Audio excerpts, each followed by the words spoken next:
Bismillahirrahmanirrahim. Mari ngaji bareng. Ini ngaji untuk jadi orang alim, pas sekedar jadi murid.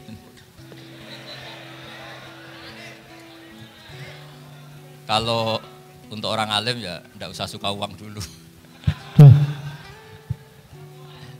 Ini begini ya. Jadi kondisi yang ini jelas. Kondisi yang jenengan alami ini mungkin banyak yang ngaji saya lewat YouTube, sehingga saya berharap konstruksi pikiran ini sama. Nanti saya bantu ya supaya semua kalimat yang sering Anda baca, saya bantu supaya Anda tahu maknanya. Yang pertama tentu kita Islam ini berdasar kalimat tauhid. Kalimat tauhid adalah kalimat yang dibawa semua nabi. Lalu makna dari tauhid adalah mengakui tiada Tuhan selain apa? Allah, dan sesungguhnya Muhammad adalah Rasulullah Shallallahu Alaihi Wasallam. Saya nggak biasa pengajian umum, tapi ini spesial karena saya ingin sujud di bumi ateis. Jadi sehingga dari awal saya ini sebetulnya tanpa dirayu sudah kepikiran. Dirayu lama sama Mas Eko ini, sudah ngerayu masih bilang nanti ada lelangan besar. Tapi tadi katanya panitia hasil lelangnya sekitar 60 juta ya. Itu dibangunkan masjid, jangan untuk mes ya. Supaya saya ikut amal. Jadi begini ya. Perasaan saya juga seluruh ulama di dunia. Saya ulang lagi, perasaan saya juga seluruh ulama di dunia, bahwa Islam masuk itu macam-macam sebabnya. Dulu kita tahu, kita sebagai warga Indonesia, Islam masuk itu ya dibawa orang yang agak kedonyan, ya kayak jenengan lah kira-kira gitu. Ya kayak mbak-mbak ini, ya agak-agak mata duitan gitu. Karena kita tahu rata-rata ahli sejarah mengatakan Islam di Indonesia dibawa kiai apa pedagang. Pedagang tuh nyari uang apa nyari dakwah kira-kira. Ya semoga Anda mirip-mirip seperti itu. Ya jadi nyari uang karena ada nurani Islam, sehingga tetap saja membawa Islam. Saya tidak tahu Islam Anda ala apa, tidak tahu. Pokoknya mau ngaji ya berarti Islam ala ahli sunnah wal jamaah. Jadi ini penting saya utarakan bahwa Islam itu agama yang mudah difahami, sehingga dibawa pedagang saja ya kasil gitu. Dibawa orang yang kedonyan kayak jenengan juga kasil gitu.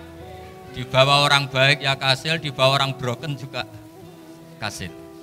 Ini penting saya utarakan karena saya ngaji di mana-mana bilang ciri utama kebenaran absolut adalah kebenaran yang bahkan orang nggak benar saja bisa bawa. Tapi bukan berarti saya dukung Anda tidak benar, kan sudah tidak benar dulu sebelum kenal saya. Tapi nggak apa-apa, nggak benarnya umat Islam insya Allah dimaafkan sama Allah Subhanahu wa Ta'ala. Ya asal tobat maksudnya. Nggak, ini saya beri satu konstruksi pikiran yang saya sering utarakan di ngaji saya. Sampai sekarang saya coba, saya tes ini kan di kampus ya, di apa bacanya ini Kim University yang global leader apa in the world itu.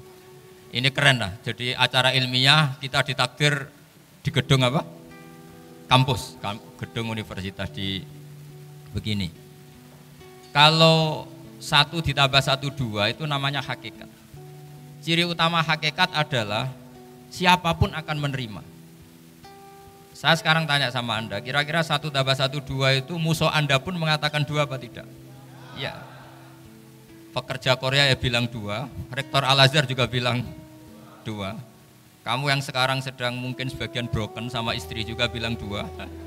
Istri kamu yang mangkal sama kamu juga bilang 2. Yang cemburu ya bilang 2, yang dicemburuin juga bilang 2. Karena begitu mudah kebenaran absolut diterima oleh siapa saja. Begitu juga eksistensi Allah sebagai Tuhan. Itu mudah diterima oleh siapa saja. Sehingga pembawanya tidak perlu seorang kiai atau gus atau mubalek atau ketua muin, tidak. Cukup karyawan pekerja Korea. Karena kebenaran absolut itu kebenaran yang mutlak. Siapa saja yang waras pasti ngakui. Kira-kira orang yang berpikir sehat pasti berpikir begini, ini yang diajarkan Quran. Bumi ini kadung wujud, sudah wujud kadung wujud, punya eksistensi. Mungkin nggak sesuatu yang wujud kemudian disebabkan oleh sesuatu yang nihilisme, yang tidak ada. Mungkin enggak? Enggak mungkin. Yang namanya penyebab itu harus sesuatu yang wujud. Di mana-mana penyebab itu harus punya eksistensi. Karena langit dan bumi ini kadung wujud, pasti penyebabnya adalah wujud. Karena wujud penyebab harus bersifat super. Nah, bersifat super ini oleh ulama dikatakan wajibil wujud. Itu akal siapa saja akan terima. Cuma kemudian setelah nerima itu orang macam-macam cara berpikir. Mungkin orang Jawa dulu bilang itu Sahyang Widi. Kalau orang sini mungkin bilang apa itu? Dewa atau apa ya? Enggak tahu saya itu. Karena itu yang teman sampean, enggak teman saya itu. Tapi yang jelas begini, ini konstruksi ini harus kita jaga. Nanti saya bacakan teks hadis ini. Kebenaran sejati ciri utamanya adalah ada absolutisme, ada kebenaran mutlak. Ciri utama kebenaran mutlak adalah diakui bahkan oleh siapa saja, termasuk oleh orang fasik. Orang fasik itu orang nggak benar. Misalnya ada imam masjid besar Istiqlal, ditanya 1 tambah 1 bilang apa? 2. Nanti kira-kira yang lonte juga bilang apa? 2. KPK juga bilang koruptornya yang ditangkap 2. Nah, eksistensi Allah sebagai Tuhan ini kebenaran yang absolut. Maka agama ini juga boleh diterima oleh siapa saja, termasuk oleh orang fasik, orang nggak jelas. Ini penting saya utarakan karena sekarang marak kelompok yang mengatakan orang Islam kalau zina menjadi tidak muslim, orang Islam kalau korupsi menjadi tidak muslim, salah sedikit tahlilan jadi kafir, percaya wasilah jadi itu tidak benar seperti itu. Karena kebenaran eksistensi itu kebenaran yang nggak bisa diganggu gugat. Seperti Anda ini kan warga Indonesia. KPK ya warga Indonesia, koruptornya juga warga. Apa setelah dia korupsi lalu tidak warga Indonesia? Tetap warga. Orang yang meyakini kalimat tauhid setelah dia salah apa terus tidak tauhid? Kan tetap ya. Maka dia tetap Islam. Ini penting saya utarakan. Kalau seorang warga Indonesia yang koruptor, yang macam-macam saja tetap warga Indonesia, padahal banyak kesalahan. Karena status warga Indonesia adalah status yang permanen. Begitu juga status muslim adalah permanen bagi siapa saja yang melafadzkan la ilaha illallah Muhammadur Rasulullah. Kita tidak bisa mengkafir-kafir kita. Itu juga yang sering dipesankan dan jadi ciri khas ulama ahli sunnah wal jamaah, tidak mengkafirkan orang Islam meskipun melakukan dosa besar. Soal dia salah nanti masuk neraka ya silakan saja, saya tidak ikut, paham ya? Sampai bisa mencoba, tapi tetap saja dia muslim. Analoginya gampang sekali tadi. Orang Indonesia yang salah itu tidak akan merubah statusnya sebagai warga Indonesia, karena ya memang dia berstatus warga Indonesia. Orang Islam yang sudah melafadzkan syahadat maka menjadi muslim. Saya di mana-mana berkampanye, berfatwa. Orang kafir yang 70 tahun kafir, sekali melafadzkan kalimat tauhid itu menjadi muslim apa tetap kafir? Muslim. Masa kita yang Islam terus, yang kalimat tahlil la ilaha illallah kemudian menjadi kafir karena kalimat itu? Itu faham aneh apa aneh? Wong yang kafir saja menjadi muslim karena kalimat tauhid, yang Islam menjadi kafir juga karena kalimat. Ini ngajak apa-apaan ya? Ya ngajak goblok-goblokan kira-kira kan gitu. Ini penting saya utarakan karena ini penting. Nah, setelah kamu yakin tauhid, ciri utama tauhid itu apa? Menstatuskan sesuatu sebagaimana hakikatnya. Misalnya bumi Korea, ini statusnya tetap buminya Allah. Maka dari awal saya husnudzon sekali sama Allah Subhanahu wa taala bahwa suatu saat di bumi mana saja itu ada tahlil. Enggak ngira kan ada ateis di sini, bumi ateis kemudian ada tahlil. Ada sakduna, ada macam-macam. Karena kita ketika sholat, makanya saya tadi janji akan memaknai kalimat-kalimat yang sering Anda baca ketika sholat. Di sholat saat ada itidal ngendikan apa? Rabbana lakal hamdu, ayo dibaca, mil'us samawati wa mil'ul ardi wa mil'u ma syi'ta min syai'im ba'du. Sama maknani secara tradisi pesantren, Rabbana do pangeran kita, laka iku kaduwe panjenengan alhamdulillah segala puji. Engkau punya segala puji. Mil'us samawati, yang pujian itu memenuhi langit. Tentu langit itu penuh dengan pujian, semua malaikat bertasbih, bertahmid. Karena malaikat tidak ada yang kerja di pabrik itu tasbih terus gitu. Nggak ada yang nyari uang, nggak ada yang cari won ya. Apa won ya kalau bahasa? Kalau di sini nggak kiainya aja nyari uang. Terusannya apa? Wamilul ardi, dan pujian itu memenuhi bumi. Korea termasuk bumi Allah apa enggak? Jadi saya sudah menduga suatu saat Korea itu ya penuh dengan pujian. Dan ini betul. Siapa yang ngira kalau di bumi Korea ada yang hafal lagu Sakduna itu? Itu lagu kesayangan guru kita semua, Ki Haji Maimun Zubair. Gak ada yang ngira. Siapa yang ngira kalau di sini ada ngaji seperti ini? Di Rusia juga sama. Uni Soviet itu negara ateis. Tapi lama-lama pecah karena glasnost itu dan perestorika itu. Kemudian menjadi pecahan-pecahan negara muslim. Ada Uzbekistan, Tajikistan, Ceknya, semuanya menjadi negara apa? Muslim. Karena dari awal lakal hamdu mil'us samawati wa mil'ul ardi, dan pujian itu pasti memenuhi langit juga memenuhi bumi.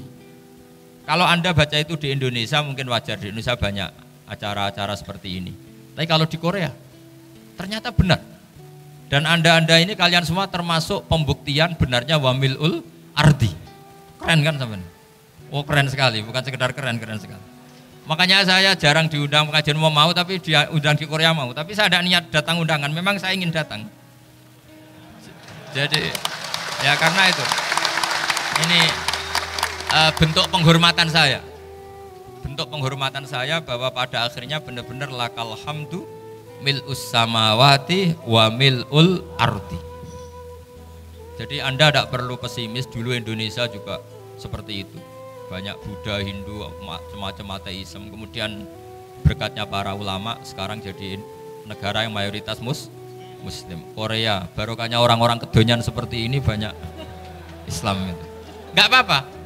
Karena sebagian agama Islam, sebagian sejarah ditulis di bawah pedagang-pedagang Gujarat. Kira-kira orang Gujarat ke Indonesia dulu yang namanya pedagang cari apa? Uang. Tapi namanya orang Islam, hatinya tetap adanya tauhid. Nyari uang ya tetap sambil dakwah. Kalau yang ke Korea langsung kiai mungkin tidak seramai ini Islam. Karena kalau kiai datang langsung dicurigai jadi misionaris, jadi ribet malah. Tapi kalau sampean nggak ada yang curiga. Namanya pekerja saja nyari uang. Dan itu memang fakta. Cuma kadang ya sadar terus ya bagus lah seperti itu.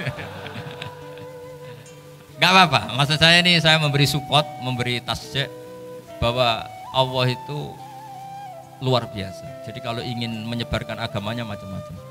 Kadang kiai tidak bisa mengislamkan orang, itu anak-anak mahasiswa pacaran, itu banyak yang pacarnya itu masuk Islam.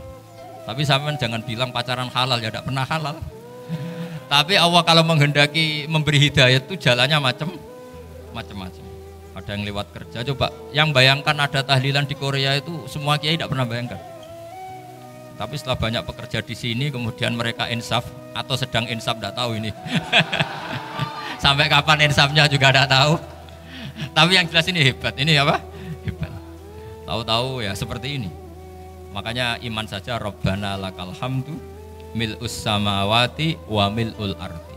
Masih ditambahi wa mil'u ma syi'ta min syai'in ba'du. Karena Allah itu zat yang tidak terperikan, zat yang tidak terbatasi. Maka pujian di langit dan bumi ini masih kurang. Masih ada apa saja yang nanti akan dipenuhi oleh pujian kepada Allah Subhanahu wa ta'ala. Wa mil'u ma syi'ta min syai'in ba'du. Dan pujian kepada Engkau ya Allah akan memenuhi semua ruangan yang Engkau kehendaki.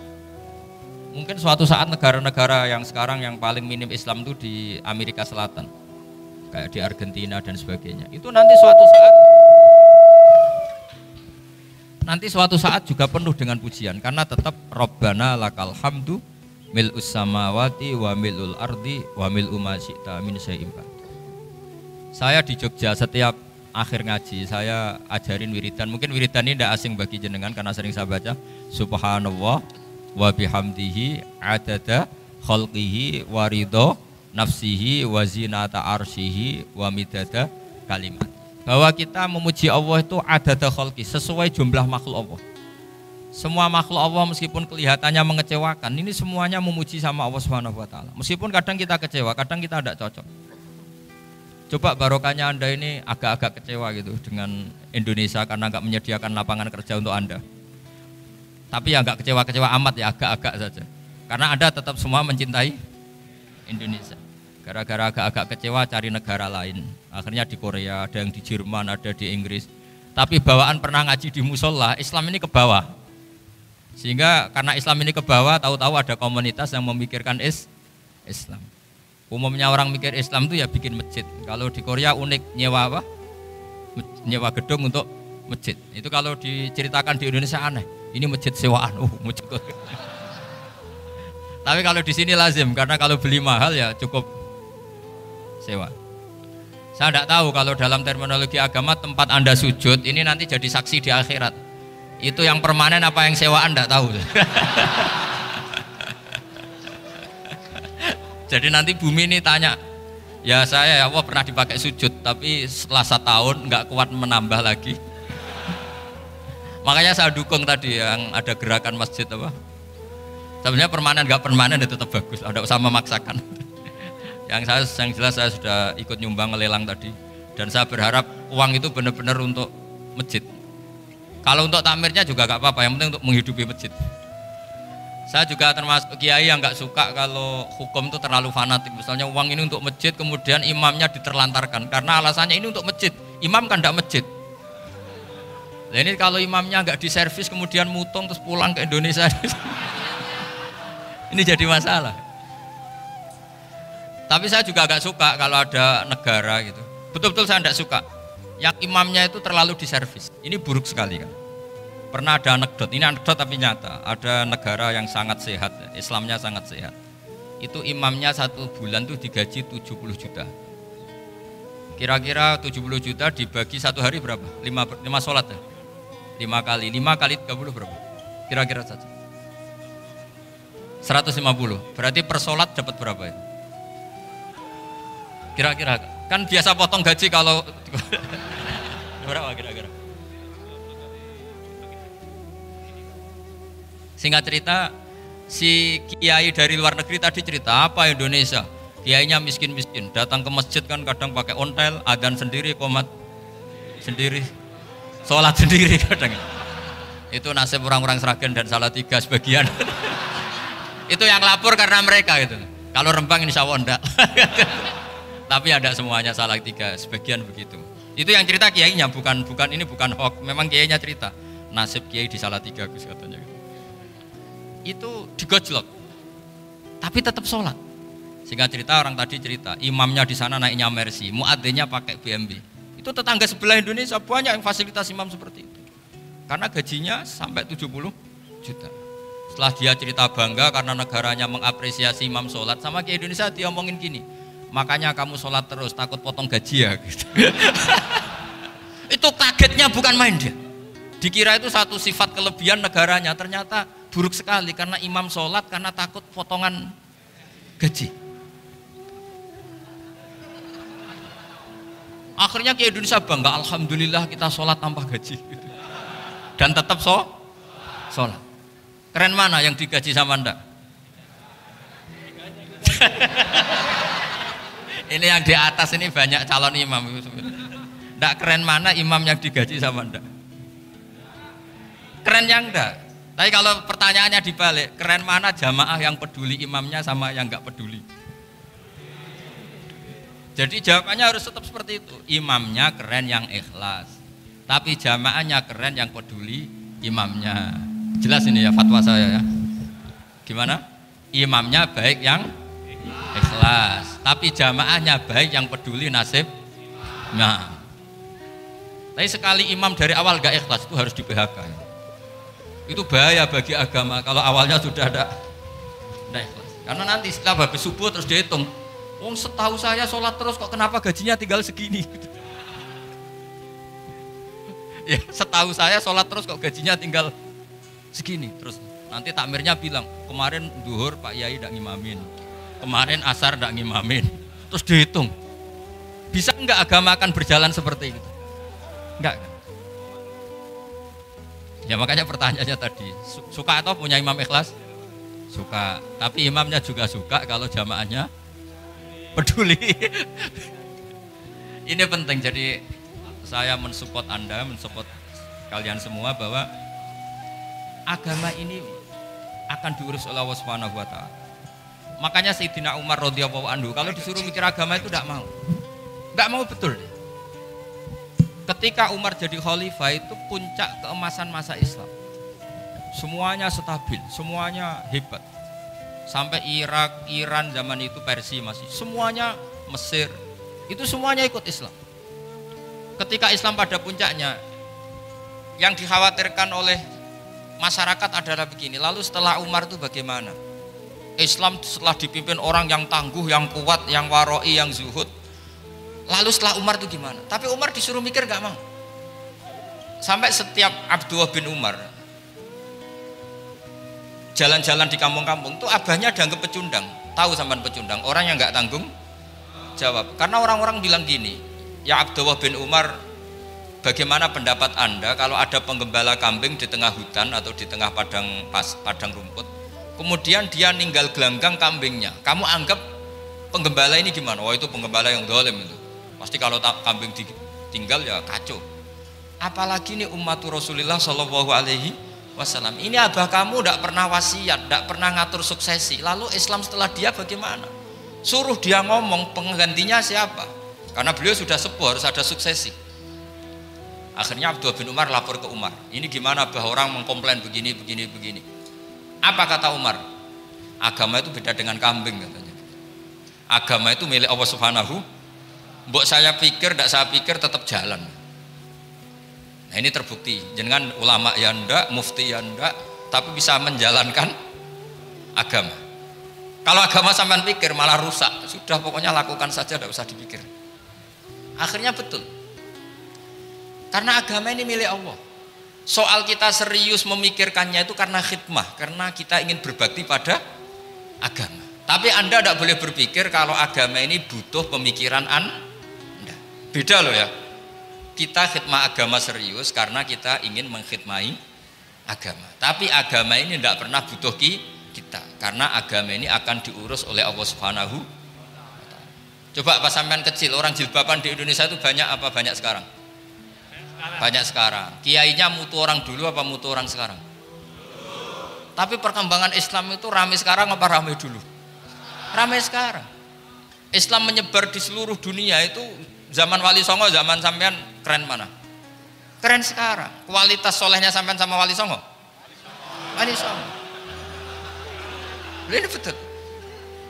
Karena agama ini diurus oleh Allah Subhanahu wa taala. Maka kata Sayyidina Umar, agama ini innallaha ta'ala yahfadzu dinah.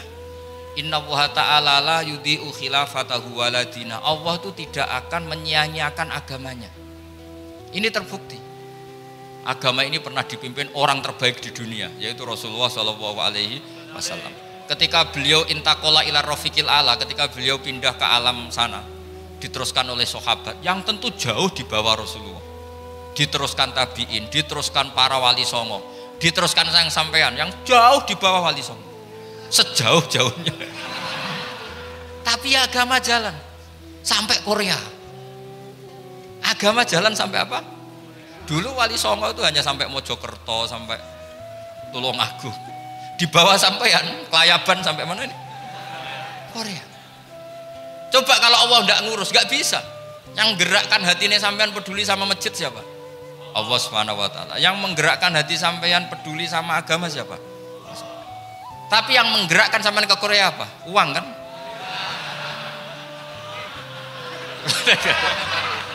Enggak, enggak apa-apa, jujur saja, jujur ya, santai aja. Ini bagian dari keramatnya jenengan. Niatnya agak bener tapi dibenerin Allah di sini. Dari awal niatnya kan uang gitu. Tapi setelah di Korea dibenerin Allah. Mbok ingat agama gitu. Keren kan?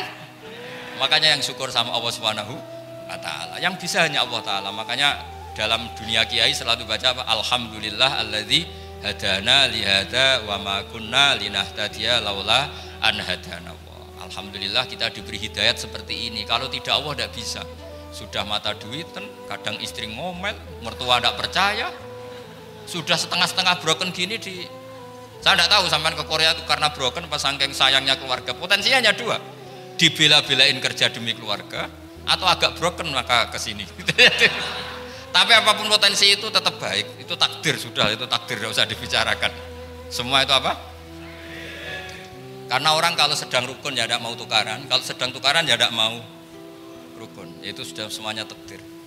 Kata bapak saya dulu kalau ada orang mau jualan tanah, Pak Yai tanah saya mau saya jual, ini gimana padahal ini tanah warisan, kata bapak, nak waya adol ya adol, memang ini saatnya jual ya jual saja, nanti kalau kaya saatnya beli ya beli saja, karena kalau sudah saatnya jual mau beli ya nggak mungkin kan, mau memang saatnya jual.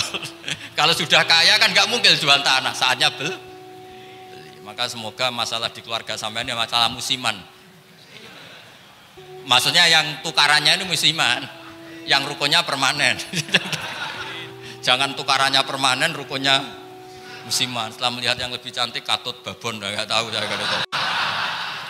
Nah ini semoga katut masjid ini bagian dari kafaroh sampean itu. Jadi kafaroh kesalahan-kesalahan di sampean. Ini penting saya utarakan karena agama itu beda. Agama ini diurus oleh Allah Subhanahu. Jadi kita mengerahkan pemikiran itu bukan karena kita akan menyelamatkan agama ini, tidak. Agama ini diselamatkan oleh Allah Subhanahu wa taala. Coba kayak apa Uni Soviet kuatnya itu. Mengkooptasi supaya orang semuanya ateis, semuanya komunis. Itu 100 tahun Uni Soviet begitu. Tapi orang-orang Uzbek, Ceknya, Tajikistan tetap ngajari anak-anaknya tauhid. Itu ada yang cerita itu sampai mengajarkan tauhid itu di bawah tanah, di basement. Tapi Allah menghendaki Rusia itu Uni Soviet jatuh. Ketika jatuh, negara-negara ini langsung menjadi negara Islam, yaitu Uzbek, Tajikistan, Ceknya. Mungkin nggak mereka langsung menjadi negara Islam, andai kan saat menjadi Uni Soviet benar-benar menjadi ateis. Nggak mungkin kan? Karena saat dikooptasi Uni Soviet, akidah mereka tetap tauhid, cuma nggak berani muncul. Artinya apa? Uni Soviet nggak bisa menghabisi Islam. Kurang kerennya Uni Soviet zaman itu, bisa nggak menghabisi Islam? Nggak bisa. Donald Trump dulu termasuk Islamfobia, tapi setelah dia anti Islam malah orang Amerika demo supaya memperhatikan Islam. Nggak bisa. Makanya Korea pun nggak bisa menghabisi Islam. Kalau sampean menghabisi Islam sendiri bisa, karena terus nggak mau sholat, nggak mau zakat itu sampai. Tapi sampean toh yang Islamnya habis, Islam tetap baik-baik saja. Makanya ini penting saya utarakan supaya kamu pede bahwa agama ini pernah dibawa orang yang pedagang. Ya soal ada sebagian pendakwah yang ikhlas ya banyak, tapi sejarah yang gampang kita lihat adalah Islam itu dibawa oleh apa? Pedagang Gujarat, pedagang India. Nggak apa-apa sejarah itu meskipun sebagian menentang nggak apa-apa, tapi sejarah itu tetap ada. Pasti sebagiannya memang seperti itu, dan itu tidak masalah. Saya ulang lagi itu tidak masalah. Coba dulu pemain bola kalau di Inggris itu kalau mau sholat susahnya bukan main. Apalagi kalau mau puasa. Kalau di sini kerja puasa katanya mati lu kalau apa? Puasa. Kalau mau sholat katanya dicari mana ini berhalanya kok. Kata orang-orang ateis kan gitu, dicarikan patungnya. Kali ini sholat kok gak ada patungnya, ini gimana ini? Ya ngalamin gitu. Tapi Allah Maha Kuasa. Banyak investor mana itu Dubai atau Qatar yang tertarik investasi di dunia bola. Kayak Sulaiman Al-Fahim akhirnya beli Manchester City. Itu sekarang pelatihnya negara orang sholat gak berani, bahkan di tengah stadion dibangunkan masjid. Kalau sampai daftar jadi muadzin bisa. Apa nyanyi sakduna di sana juga bisa. Dulu Aljazair bencinya bukan main. Apa Perancis sama orang Islam itu bencinya bukan main. Barokahnya Zidane pemain bola dan juara dunia, terus Zidane turunan Aljazair. Akhirnya orang Perancis itu mencintai Islam, itu barokahnya sepak bola. Allah punya sekian cara untuk mengenalkan Islam. Di Prancis dikenalkan lewat pemain sepak bola. Nah di Korea ini yang agak unik, dikenalkan lewat pecinta won. Saya jamin ini tidak apa-apa, sudah tidak apa-apa, sudah aman, pokoknya aman. Tak jamin aman. Pokoknya alhamdulillahilladzi hadana lihada wa ma kunna linahtadiya laula an hadana. Karena agama ini dibawa oleh Allah Subhanahu wa taala, yang menjaga juga Allah Subhanahu wa taala. Sama tidak usah khawatir. Kalau ada kelompok tertentu yang mengkhawatirkan Islam, sekarang Islam bahaya gini-gini, itu kurang rojak, itu kurang optimis itu. Harapannya sama Allah tipis, harus ngaji lagi.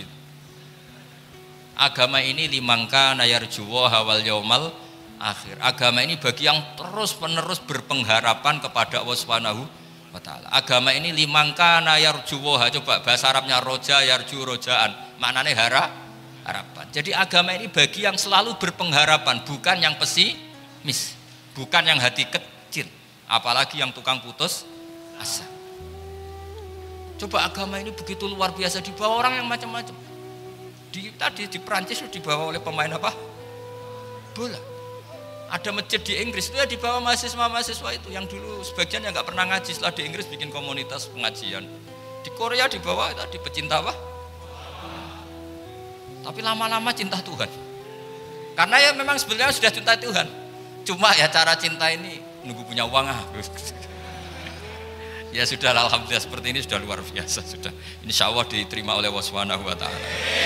Saya selalu berharap semoga ini tetap satu bukti bahwa Allah itu harus kita sembah di mana-mana. Karena tadi Allah akan selalu Rabbana lakal hamdu mil'us samawati wa mil'ul ardi wa mil'u ma syi'ta min syai'in ba'du. Bahwa pujian kepada Allah akan selalu memenuhi langit dan memenuhi bumi. Bumi Korea termasuk buminya Allah. Makanya pegangan yang saya minta sama pengurus untuk di-share adalah Dawai Rasulullah SAW. Mungkin nanti panitia harus mengeser itu. Ini Musnad Ahmad, riwayat dari Imam Ahmad. Al-Bilad Biladullah. Sudah punya? Nanti di-share ya yang gitu. Al-Biladu Biladullah, bahwa negara hakikatnya adalah negara Allah. Wal ibad ibadullah, semua hamba hakikatnya adalah hamba.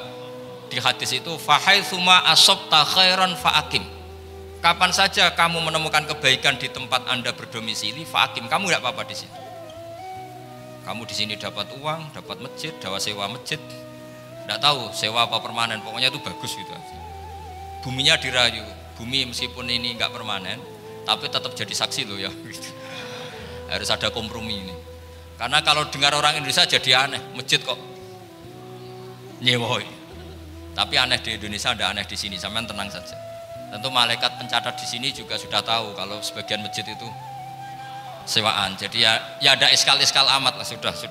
Enggak janggal-janggal amat karena kondisional Jadi saya nanti minta panitia supaya mengeser tadi hadis riwayat siapa? Imam Ahmad bin Hambal yang diriwayatkan oleh salah satu minal asyrah al-mubasysyirina bil jannah, yaitu Zubair bin Awam.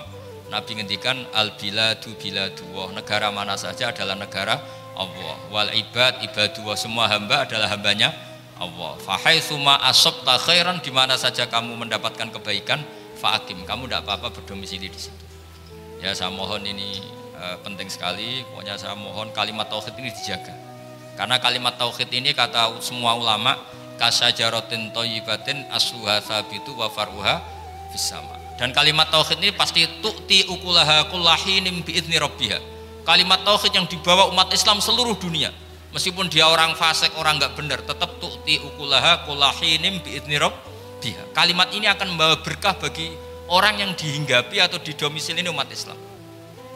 Coba sebagian nanti orang Korea menjadi muslim itu karena di sini ada komunitas pekerja muslim, kemudian menyisakan asarul Islam. Jejak-jejak Islam. Enggak apa-apa, pasti kalimat ini tu'ti ukulaha kullahinim biizni rabbiha.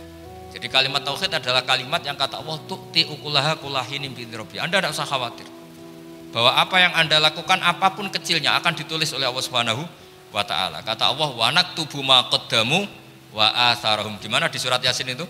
Inna nahnu nuhyil mauta wa naktubu ma qaddamu wa atharahum. Saya bisa menghidupkan orang mati dan semua amal kalian saya tulis, kata Allah.